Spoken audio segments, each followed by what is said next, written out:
right, thank you, Katie. First of all, welcome everybody. I'm thrilled to be here. Chicago is such a fantastic city. I flew in last night, and you guys see it all the time, but just the skyline, and anyway, just fantastic to be here, especially this time of year. And I'm thrilled to be the chairman. So what I want to do first is tee things up for Mr. Ryan to speak. And the first thought I have is when you've got the Hall of Famer as your speaker, you don't do a lengthy introduction, because I think people really want to hear what Pat has to say. But just a couple quick notes on Mr. Ryan. First of all, I think everybody knows his 40-plus year career at founding and building and leading Aon, and what a wonderful organization that has become. Not everybody probably knows, though, that right after Aon, Pat led the Chicago Olympic bid, which I think became one of the few finalists and nearly secured the Olympic bid for the city of Chicago in the U.S. But obviously that didn't happen. But fortunate for us that work at RSG, it prompted the genesis of Ryan's Specialty Group in 2010. Pat, with a number of other folks, founded a new company focused on wholesale and distribution and underwriting, and he'll tell you about that. But really, it's, if you want to call it version 2 or version 3 or whatever of his fabulous career, a really exciting, dynamic growth business that is in the early stages. And a number of my colleagues are right here. But without further ado, I'd like to introduce our Hall of Fame speaker, Mr. Pat Ryan.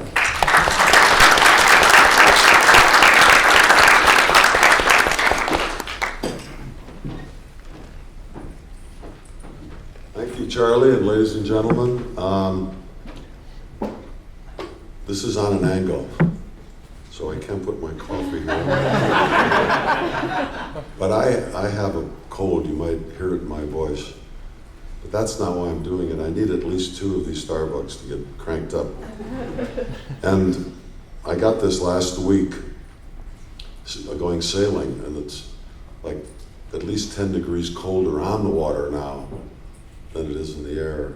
But the air when you're sailing, you get the wind and the colder air. And my wife said, better wear your hat. Now you'd think after 53 years I don't. I didn't wear my hat. That's why I sound like this. Anyhow, I'm glad to be here. I always enjoy this subject because the conference is a great deal about leadership, and I've spent a lot of time thinking about that subject, and I like to share some experiences and some beliefs. So that's what I'm going to do. I'm going to sort of talk about what I consider to be 4 pillars of building a business. And I'm going to start with the pillars being the right leadership. I'm going to define that. A vision, culture, and then strategic execution. And there's no doubt that culture trumps all. You need the vision, and you need good leadership. But if you don't have culture, you don't have the right culture, it's very difficult to build a meaningful business.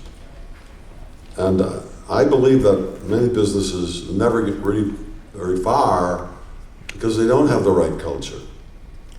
Also, people allow cultures to change, to atrophy, or to be changed by new leadership. So those are the 4 pillars that I look at. So what I thought I'd start out with is leadership. Because that's a big part of what your meeting's about. And there are lots of different ways to lead.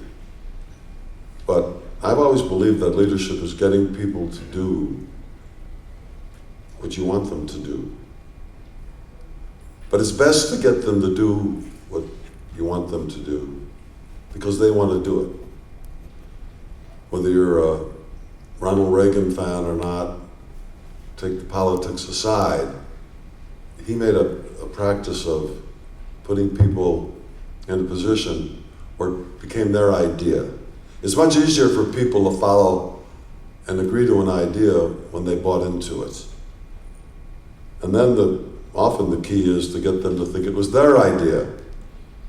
So something that's been a hallmark in my career for, Charlie was nice to say, over 40 years. It's really over 50. And that is leading by example, leading from the front, and never really asking somebody to do something that you wouldn't do yourself, or you can't do yourself. Now, that runs to ethics and morals. So never asking anybody to do something that compromises their ethics or their morals. And being out in front, and we call it Ryan Specialty Group, leading by example, leading from the front. All of our executives are involved in the production of business, the relationship with clients, the relationship with markets. We think that that's essential. One of the real issues for effective leaders beyond leading by example is being decisive. It's amazing how many people have trouble making decisions and then sticking with decisions. There's nothing more frustrating to an organization than to have to go up the chain and keep getting additional layers of approval and then having people change their mind. In the old days at AIG, if you had a creative idea, you really should start at the top and go to Hank Greenberg, because he was going to make the decision anyhow. So you could take 2 or 3 months thinking you've got a good idea that's going to get implemented, and then it gets shot down. So making decisions, being decisive, and sticking with that decision. I think it's really, really important that leaders understand, and this you learned from your kindergarten teacher, your mom, your first grade teacher, that people don't listen to what you say nearly as much as watch what you do. They watch what you do as their business leader, and they watch what you do in your personal life. And I think it's really just axiomatic that if people respect the leader as a person and respect them as a leader, as a business person, things are going to work a lot better. I think it's really important. I was talking with one of our board members the other day whose nephew had interned at RT last summer, and the board member wanted him to join RT. And I said, well, is he passionate about the business? Because if he's not passionate about the business, he really shouldn't do it. Because the only way you really make it is being passionate about whatever you're doing. So the leader has to be passionate about the business and not get bored. Leaders have no right to get bored because people are looking at them and are saying, are they really committed? Are they really passionate? And so leaders have to have vision. Leaders have to have the ability to communicate what their vision is. Why are they going this direction? Which direction are they going? But why?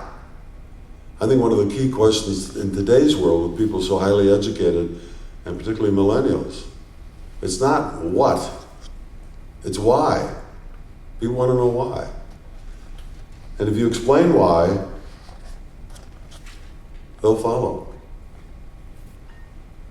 Something that good leaders, I believe, have to do is to respect the people in a way that's reflected in their willing to empower them. Empowering people to do their job. A lot of organizations actually get in the way of people doing what they're asked to do.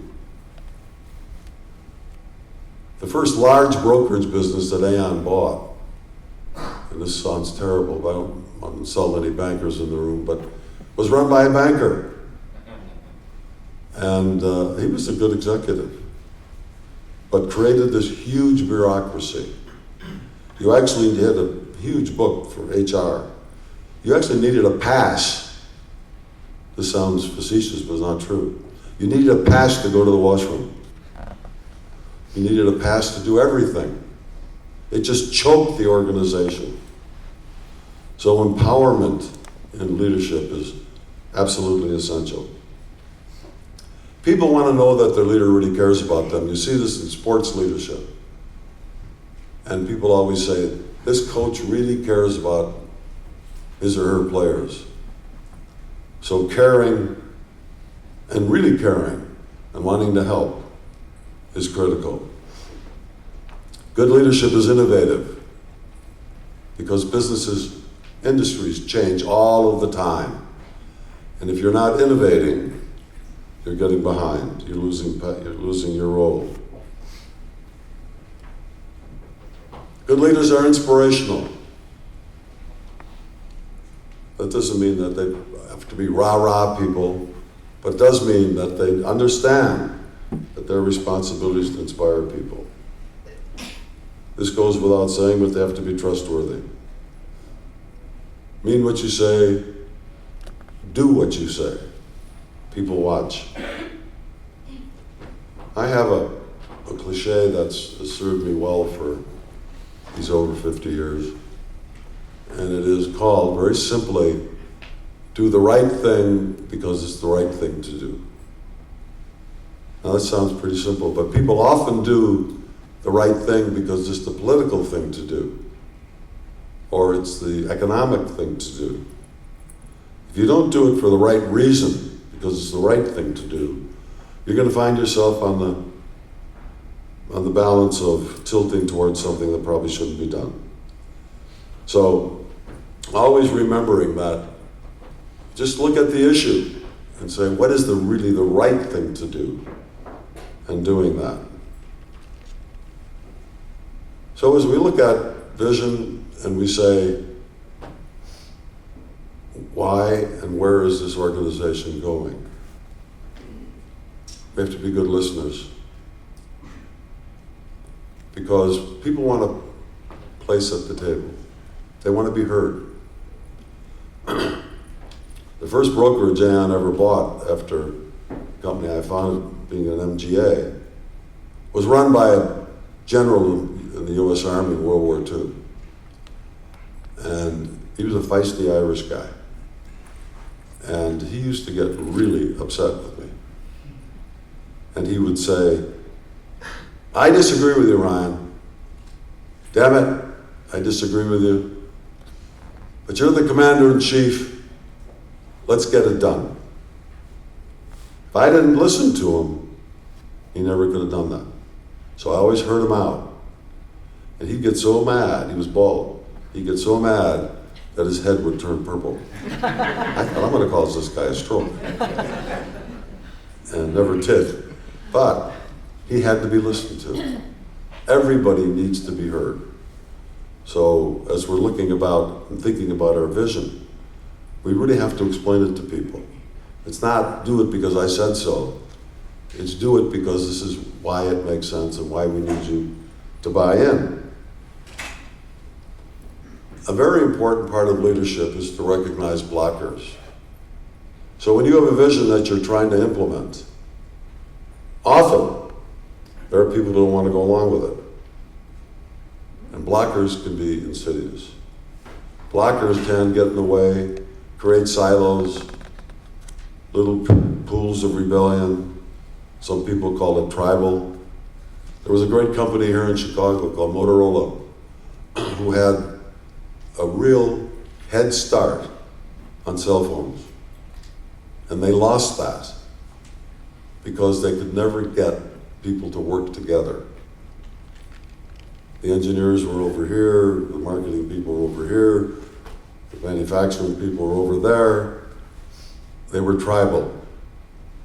And in fact, you have to get the blockers out of the way. How do you get a blocker out of the way? You listen to them. And then you say to them, oh, I understand why you're saying that, but that's not what we're doing.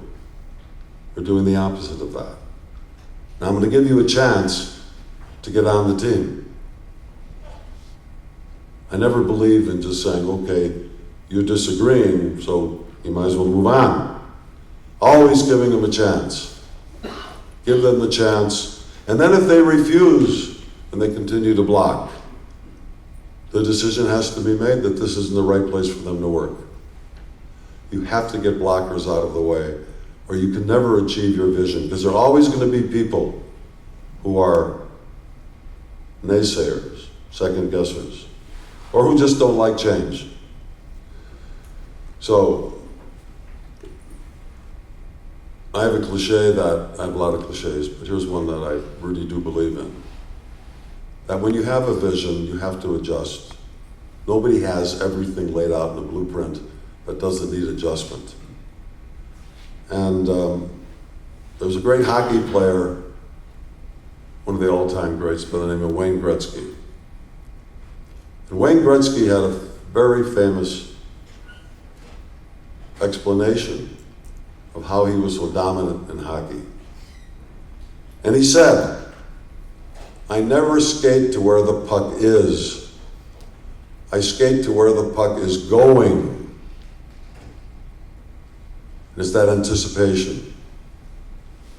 And if you're just going to go where everybody's going, that's not a vision. That's a follower. So you have to have a vision as to where things are going. And the where things are going is critical. So people will say, well, this person's a visionary. I don't know what qualifies you to be a visionary, but I do know how, in fact, you can anticipate where things are going. And that is to read a lot about your industry, to read a lot about what people are doing, right and wrong, to be a student of your industry. And you'll see that, in fact, this is where things are going, and get out ahead of it.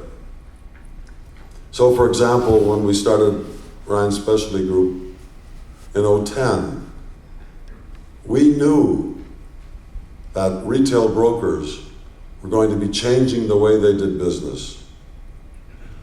What do we mean by that? They were going to reduce the number of wholesalers that they were doing business with. Why? Because it was really very poorly done. They would have 200 wholesale relationships. The retail broker could pick a friend, he could pick whoever they wanted to do business with. Very costly in terms of frictional cost. But more importantly, they didn't manage the flow of the premium. They didn't get the optimization of the value of that premium. No matter what size the business is, in the insurance business, there's value to managing the flow of the premium.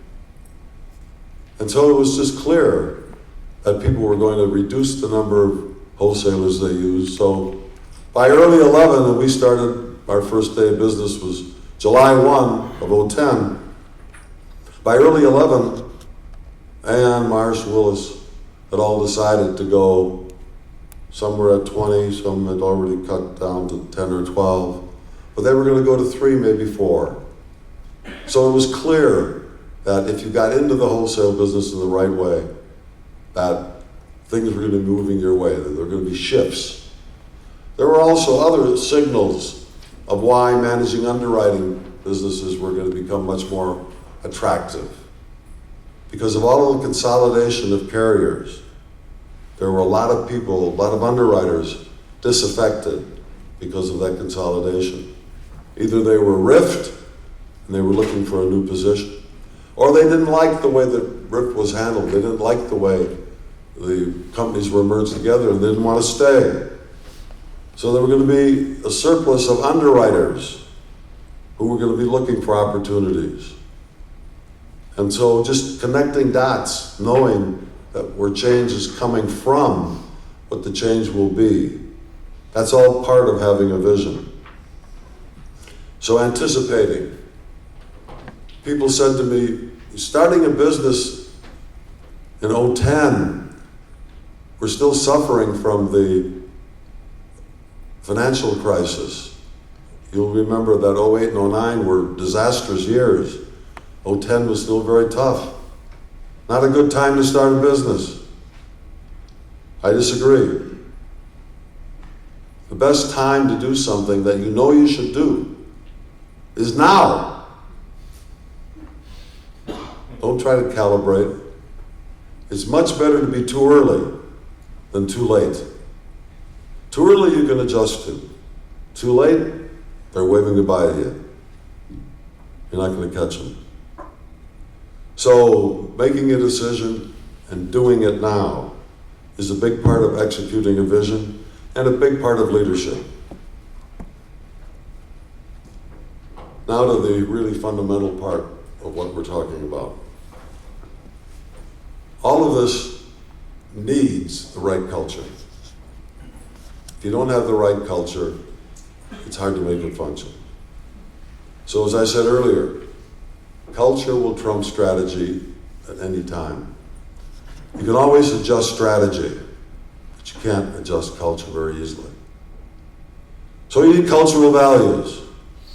Now everybody says this, and most people do it. And that is they try to have a fundamental in their business, of all their people, of integrity. But in the insurance business, it's even much more important. It's way more important because it's trust. It's just an agreement. And people are trusting you. We all get involved in claims. People understand that often the insured doesn't get that policy. Most of the time, they don't get that policy until well after they've paid for it. So they haven't read it. So the trust is so critical. Nobody wants to be distrusted, but how many times do we hear, it's the damn insurance companies. We can't do this because of the insurance companies. We can't do that because of the insurance companies. Insurance companies just look to get off claims. Well, some do, most don't. But integrity among and between people in the company, between the client and the company and its people, between the markets, there are still people who don't deal with the appropriate integrity with insurance carriers. This is optional, this next one, but I like entrepreneurial cultures because you're giving people the opportunity to take risk. And I don't know how to grow a business without taking risk. You have to take risk. You have to quantify it, calibrate it, but you've got to take risk. And you've got to let people know that you want them to take risk. That they're not going to get shot, bad choice of words, they're not going to get in trouble because of taking a risk. Now obviously it's got to be understood and quantified and all of those things. But risk-taking is critical. Empowerment, again. Empowerment is part of leadership, but empowerment is part of a culture. So there's a lot of overlap in these values to leadership and vision, but always worth repeating, empowering people. Professional. We're professionals. We take pride in the quality of our work. Back again to good listeners. Good listeners. There's just no doubt that the best leaders are really good listeners. Because if you listen to people, they're going to tell you everything that you need to know. But you have to listen to them. Now, some people would say I overdo this, next one, but non-hierarchical. I hate to see organizations where you can't get decisions. There's geography, there's product, there's a couple of other overseers. So you have to go through a whole cycle of different leaders who've got a vote. I think you really have to structure organizations so it's clear what the decision process is. And that's not easy to do. Because you do have product specialists, you do have geographic leaders, but you got to choose one person who's got that final say, and it shouldn't be the person at the top. It should not be the person at the top. As a matter of fact, the way you keep problems from accelerating is having them run up the flagpole. A good leader gets people to shut those problems off early. Now these can be E&O claims. The best time to solve a potential E&O claim is right then, not letting it run through a hierarchy, because by the time it runs through a hierarchy, it's getting very expensive. So I think that that's critical. I'm for nepotism. We've hired people over the years. It's always good to have family members because you know a lot about them. They know a lot about you. But it can't be anything but a meritocracy. It can't be an entitlement. People, whatever the gender, whatever the race, whatever, that's all the law. Diversity. But a meritocracy is not the law. A meritocracy is just good business, promoting people because they earned it, not because they're a friend of yours or a favorite or a neighbor or you like to play golf with them. So I'll remember that building the right organization, you have to have meritocracy. Because people get very frustrated when they are doing a better job, but they don't get the next level of responsibility. I'm a huge believer in the glass is half full, and when people have a glass half empty, I try to coach them. But when you look at the world as half empty,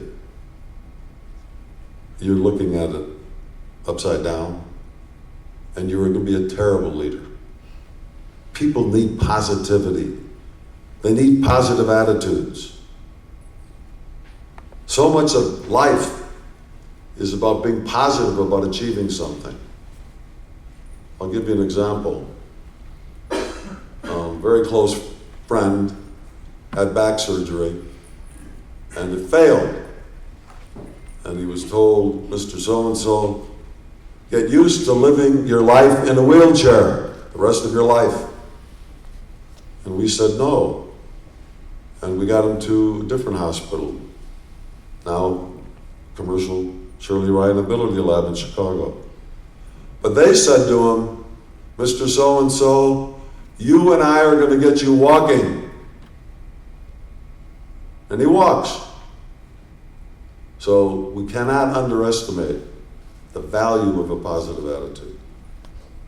And it's real. It's just real. Great organizations are built on diversity. I like to kid in our company that we are so diverse that we actually are a matriarchy. We have to go to all these ladies for permission. But I feel good about it because people are getting promoted based on their ability. So diversity gives you fresh ideas, fresh perspectives. Every organization needs new life, new blood, new ideas. Culture has to embrace change. Another cliche. People can accept change, but they cannot accept uncertainty. That gets to decisiveness. So having done a lot of mergers at Aon, and now again at Ryan Specialty Group, we work very hard to take the uncertainty out for the people who are going to be affected by the change. People can accept change. And if it's not going to work for them, they want to know. And you have to treat them fairly, give them the right package, severance, etc. But be honest with them. You know, there's duplication here, and you're not the one we've chosen. But when you don't deal with those issues right away, it's very difficult to do down the road because people get entrenched. So you have to understand people will accept the change. but take them out of the pain of uncertainty. No organization functions well without teamwork. One of the things that I love about RT Specialty and Ryan Specialty Group as well, Ryan Specialty Group Underwriting Managers, is the teamwork. Team of underwriters working together, team of brokers working together. And as we get into the execution of strategic decisions, teamwork is so vital, so vital. So, moving on to strategic acquisition.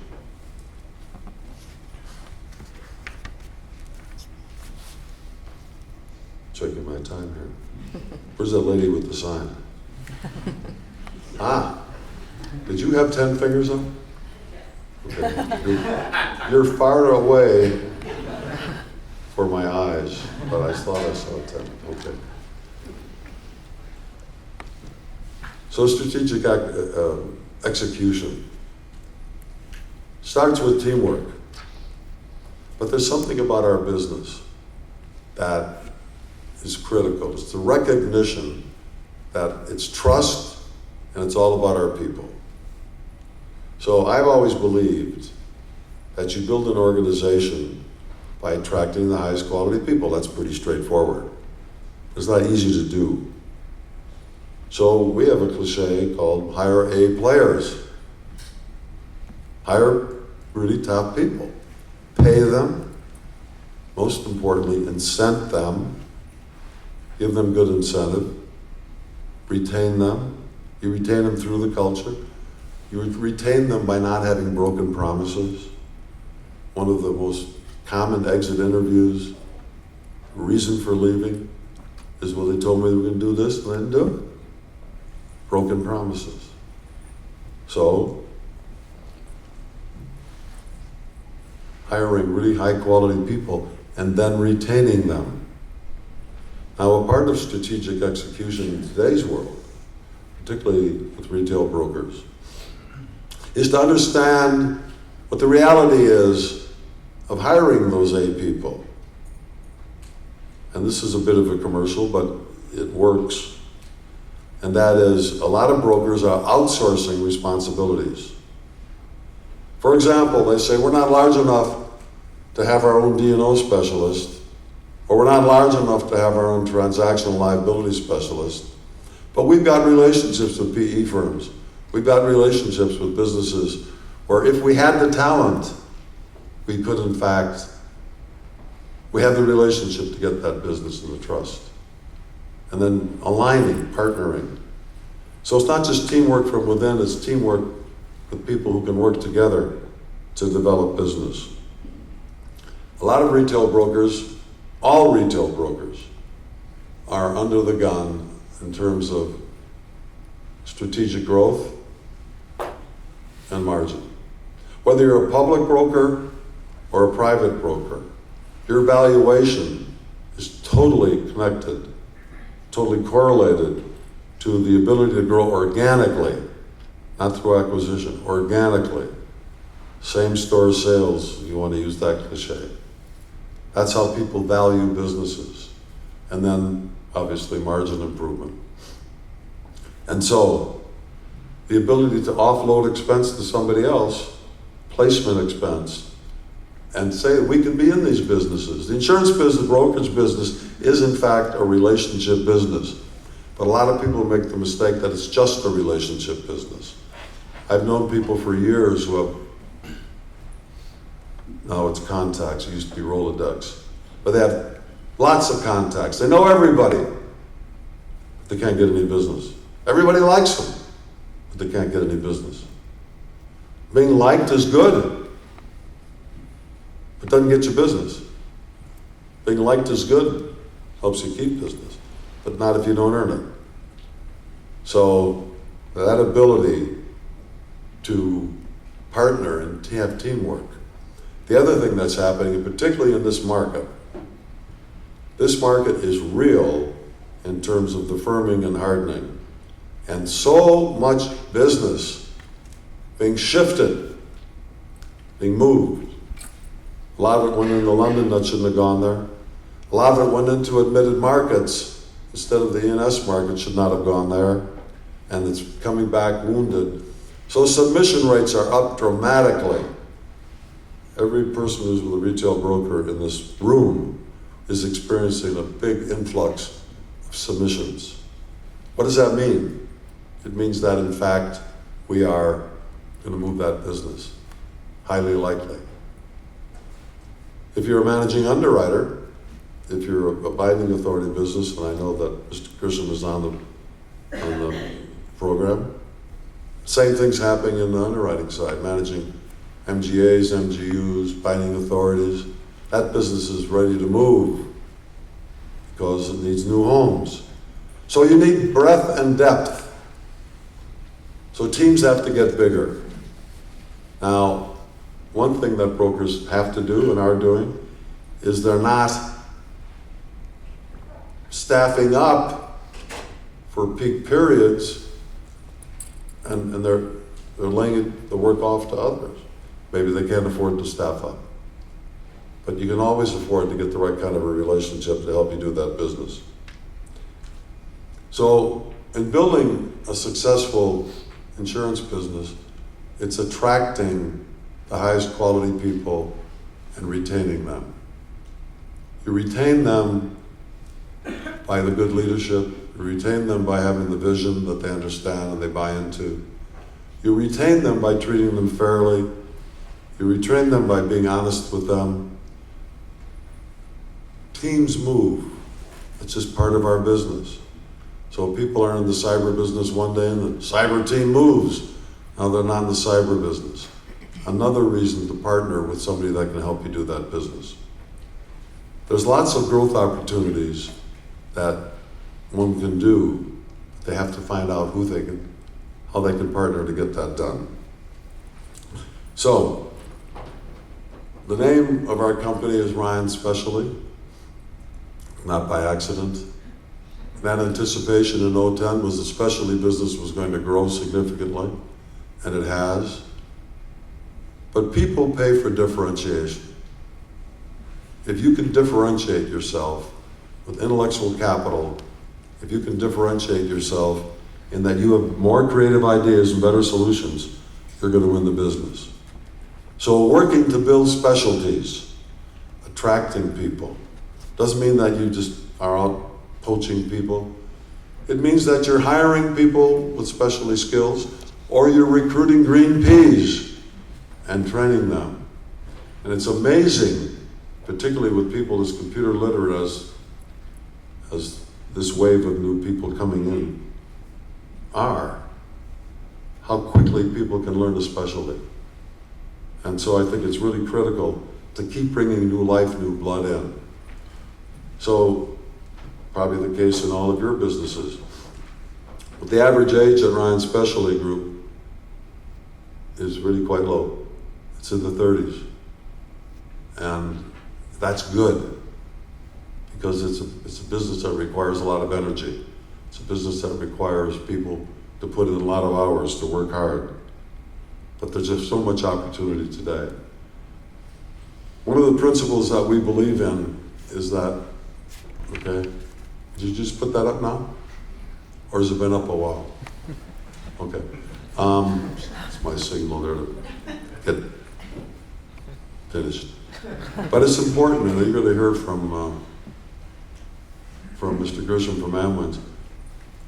There's this huge need for technological change, particularly in the SME business. There's a lot of opportunity with other people's technology. A lot of your carriers have quite good technology. So right now people are saying, we're not trading electronically. We like sending emails. Well, we have to change. And I think, like I said before, you got to get out ahead of change. One of the things you got to get out ahead of is trading electronically. And there are lots of ways to do it. I'm not going to go through them all. We have one. I'm sure Amwins has a solution, and others. I know RPS does. But making the decision to embrace the change of technology is critical. Because what people are saying is you got to take costs out. And if you're not helping the retail broker, you're not helping the client by taking costs out, by trading the old-fashioned way, you're going to be left behind. So with that, I'm almost out of time. So I'm going to say I'm out of time. Thank you.